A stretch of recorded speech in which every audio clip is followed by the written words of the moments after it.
Hey guys, welcome back to the channel. This is a 2005 4-liter Ford Explorer, and guess what? It just developed a coolant leak. Where'd the coolant leak come from?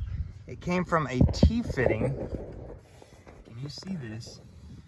A T-fitting, not there, right there. You see that T-fitting back there behind that hose? It's leaking actively through there. So what we're gonna do is I'm going to use this hose, which is the same diameter of that heater hose. It's called a heater hose. You see that? I'm going to use this hose right here to size up a household item found at Lowe's or Home Depot to fix this.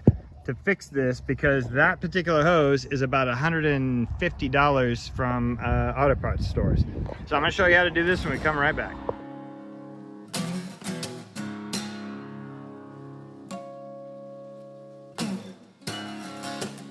Okay, so what I did is I went to AutoZone and I asked them to look up the part for the heater control valve, and then I found out that this particular hose works in there. So this is 5/8 hose.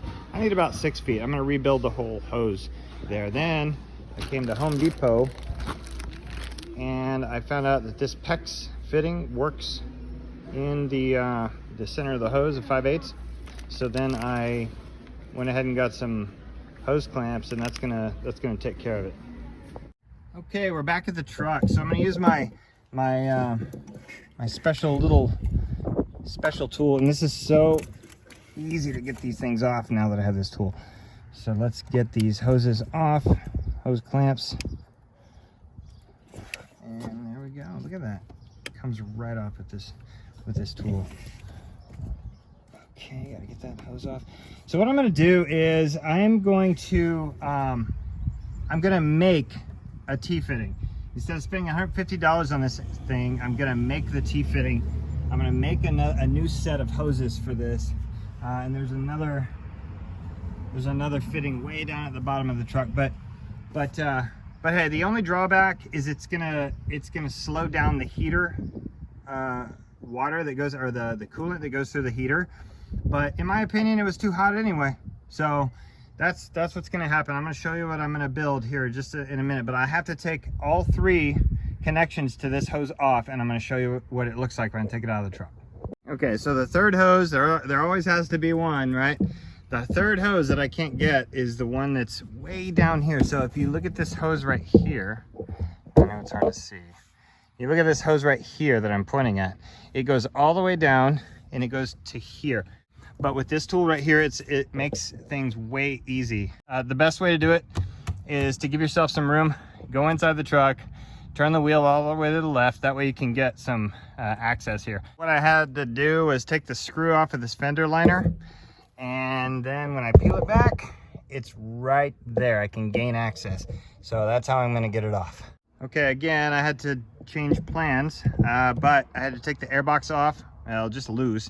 Be careful this hose right here, but I had to take it loose so I can gain access to this, because I had no clearance really to get that hose on and off. So that's the next step. It's almost off. Okay, it's out.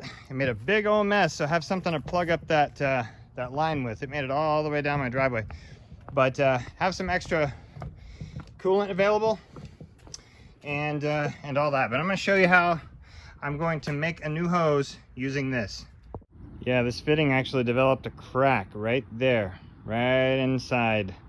Bad place for a crack, but it's from 2005, so you know it's going to end up happening at some point.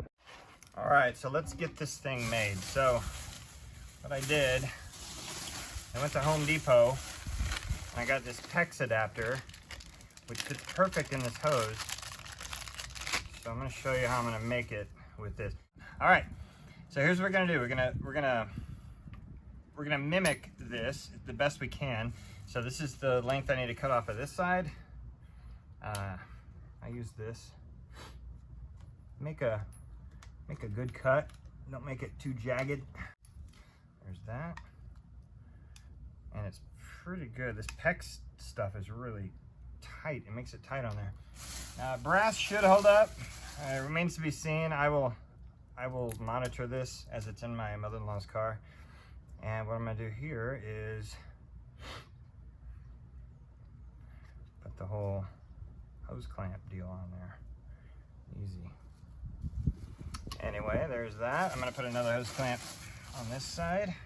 I'm not gonna use the other ones because of the, I gotta put that special tool in there.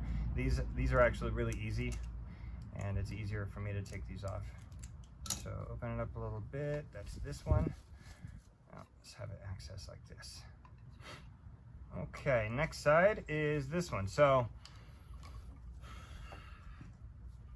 actually it's in the truck like this. So I want this to be able to curve. So I'm gonna make it a little bit bigger. That way it can curve without kinking. I don't want it to kink. When it has internal pressure inside, it shouldn't kink at all, but you never know. So I'm gonna cut this one to length.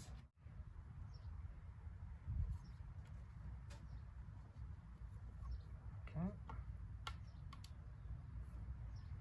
It's actually looking pretty good. Yeah, I'm gonna have to change these hoses around, the hose clamps, because I had it upside down. Ease of installation, you know? Perfect. This one will be perfect. I'll tighten them all down, of course. Okay, good. I know I'm using the wrong tool, but I left my tool over by the truck, so I'm just gonna make it work for now, and then we'll get it in there. All right, this goes to the other side.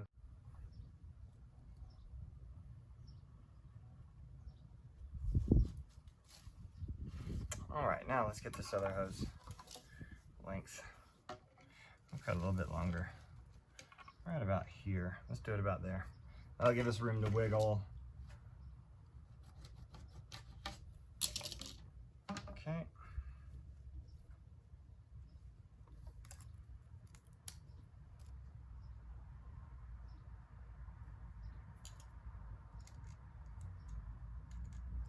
I should have brought more hose clamps. Used them all. Oh well. They're not very expensive. Just get some. Okay, here's how it's gonna work. All right, let's get it in the truck. It should be more or less good to go, right? It's gonna connect kind of like that. Hopefully this doesn't kink up too bad. But it was leaking right here. It leaked right at the corner. Yeah, right where they swedged that rubber thing off. All right, let's go do this.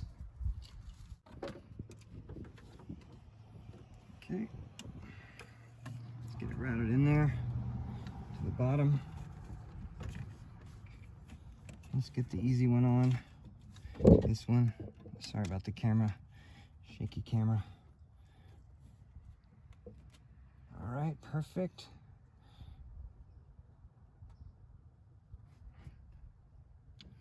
Got my real tool for it now. Perfect. I guess I could use being upside down. That's probably the best way to do it.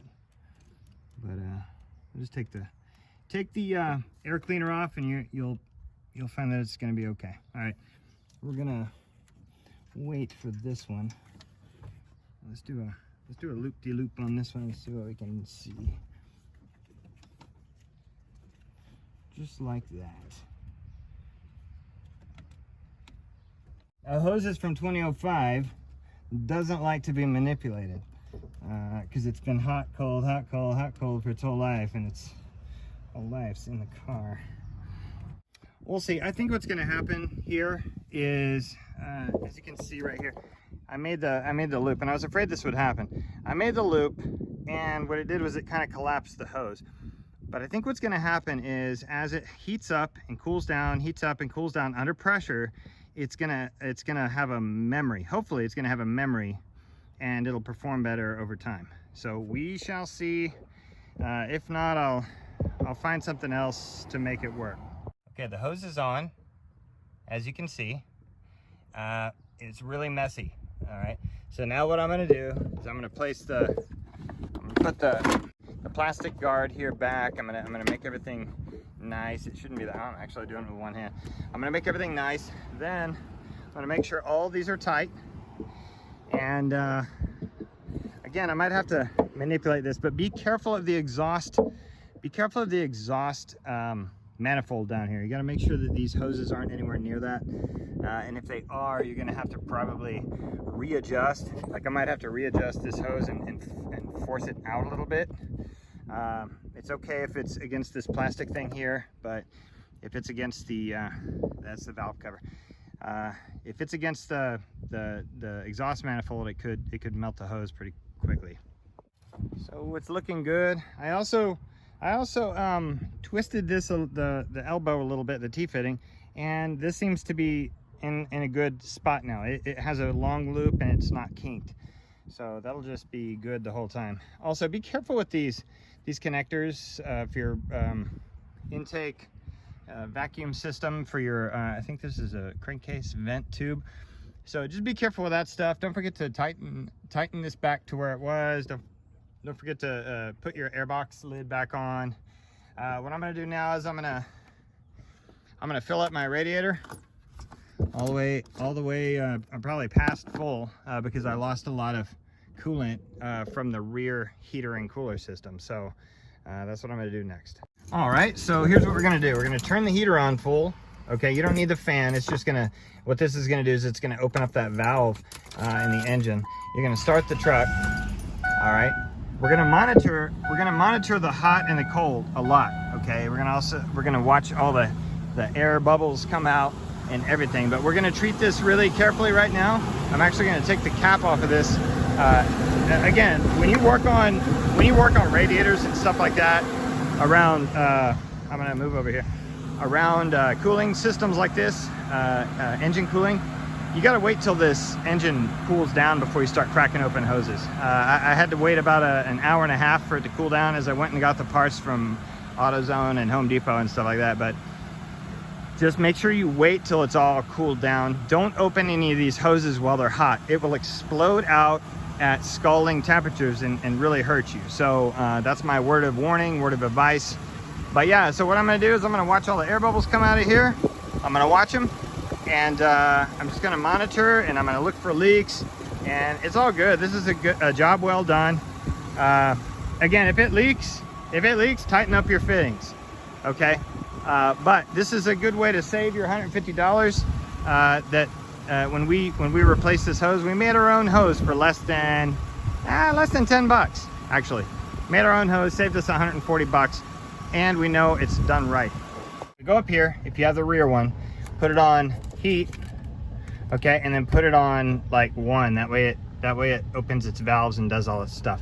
But anyway, put it on heat. That way you can cycle some of the coolant through there. All right. And again, we'll see if the valve is in a different place. Yeah, because there's a little thing here that moves back and forth with vacuum pressure. Yeah, we lost a little bit of coolant. But anyway, there's no leaks. I went and checked. So all we're gonna do is just watch it. I'm gonna let it idle here. I'm gonna let it come up to temperature. But again, if you like these type of videos, you know, keep watching, because I keep making videos for various vehicles. Right now my Xterra is broken, but I'm in the process of making some content and how I'm gonna fix that. So I broke another heater hose. Again, it's like heater hose season. Anyway, thanks for watching on I Just Fix It Myself. We'll see you next time.